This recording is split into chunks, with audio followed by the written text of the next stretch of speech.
Hello, my name is Sarah Slade, and I've been a nurse for about 5 years, and I primarily have worked in mental health. So right now I work at Upstate on the inpatient psych unit at Community, and prior to that I worked at St. Elizabeth's in Utica.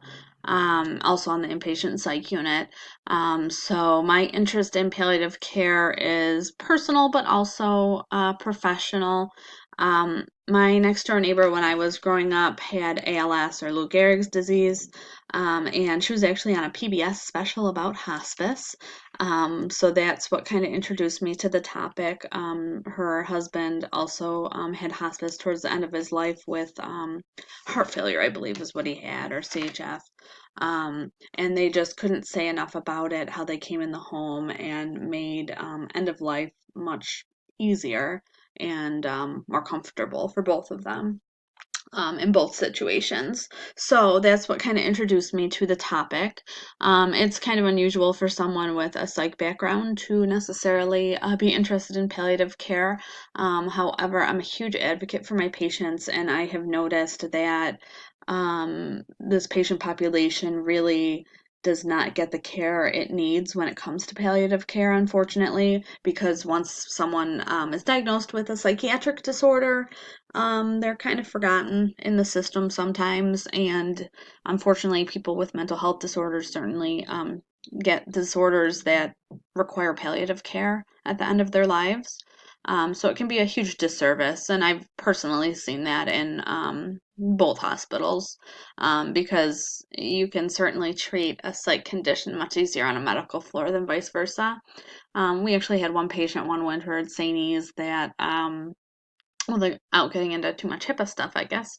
But basically, she told us that she came to the hospital for medical care. She didn't understand why she was in the psych unit and that she was psychiatrically stable, and we completely agreed with her.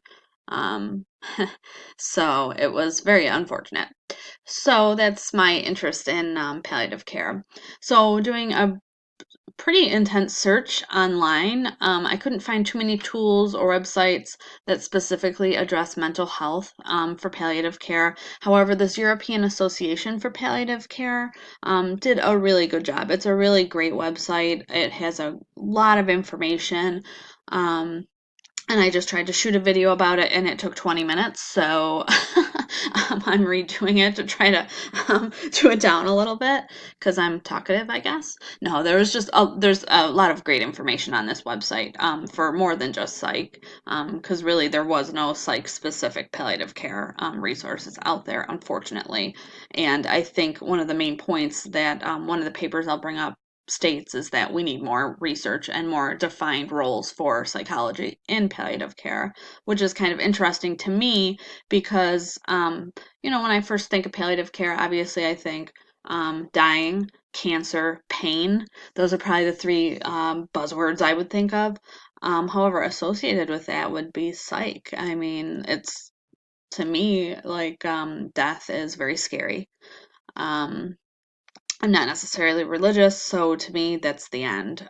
So in a psychiatric way, or psychology way, death is very scary to me. So I would think if I were dying that I would want more support psychiatrically. Um, so that's just me though. So let me go through this real quick. Um, as far as the SEER, evaluation goes, I would give it 100% or perhaps 95% is what I put here, just because I had never heard of it before. It is a European thing, though, so it's not too unusual that I wouldn't have heard of it. But so I gave it a 3 for authoritative, but the rest, education, intent, originality, and quality, I gave, 4s. It's a great website, and you can tell it's backed by research. And on the one page here, I always forget which one. Okay, when you go to the about, you can see how many nations in Europe are associated with the organization. And on the main page here, let me go back. I'm sorry. It says like their mission statement down here, and I'm sorry if that's quick. But their core values and vision just really struck me because it's really to organize and better palliative care across many nations. And that's just very different than I think the US looks at it. And just to give an example of that, um, there's an article up here about opioid abuse, which I know doesn't have anything to do with psych, but I just really liked it. And it's actually part of their blog section. And as you can see on here, they have all sorts of projects and journals, and it's such a great resource. Advocacy, policy, advanced care planning, children's palliative care, bereavement, these white paper guidelines that are really important. And that's why I chose this as well, is because they had psych related white papers and guidelines. But basically, this blog, which is from someone that has a doctorate in pharmacy, so it's not just like soccer mom blog. It's a little different. It's more based in research and fact. Um, and it's just talking about how the US does a really disservice to patients because we attribute this heroin epidemic, the opioid epidemic, to pain pills.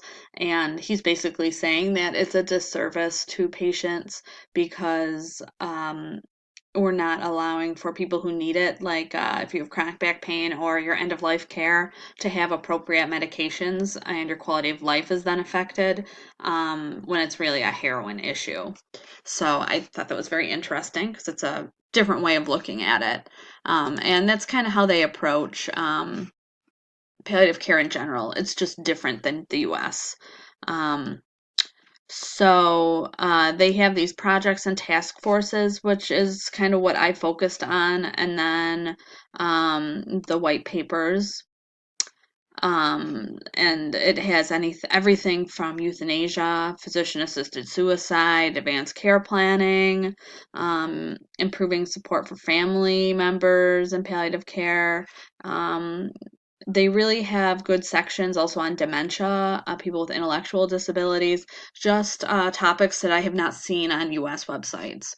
And the one guideline that I read and really liked and made me decide to choose this website was this guidance on postgrad education for psychologists involved in palliative care. It certainly isn't nursing necessarily, but it's psychology, so psychiatric care. It's similar to what I will be doing. And actually, the Sheila Payne, she was a nurse and has a doctorate in psychology and has an extensive history in palliative care. So reading through this, it really just states that it's not like I'll read right here. The focus is on palliative care for people with advanced disease, not just those with cancer. Oncology is therefore not treated as a specific topic, but made reference to where relevant. Um, it's talking about pediatric palliative care and in general, the need for psychological assessment and intervention in all types of palliative care. So, oncology to pediatric to, whatever you would need palliative care for.